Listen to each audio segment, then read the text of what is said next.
সব প্রাণীর পক্ষে সহ করা কঠিন, কিন্তু সবচেয়ে কম বয়সীদের জন্য সূর্য প্রাণঘাতী। মায়া সত্যি অনেক কষ্ট পাচ্ছে।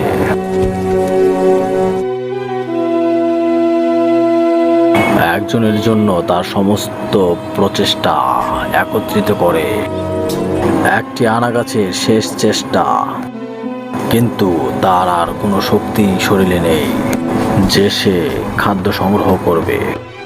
তাই সে আবারও ছায়ায় ফিরে যায়। তার এই দীর্ঘ জীবনে তার পা তাকে 40,000 কিলোমিটারও বেশি রাস্তা অতিক্রম করেছে। যেমন বেশ কয়েকটি হাতির সাথে শেষ কয়েকটি পদক্ষেপ সে একাই নিতে পারে।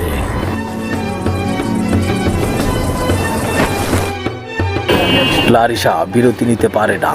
সে তার পরিবারকে মরুভূমিতে চলাফেরা করার জন্য অনুরোধ করে।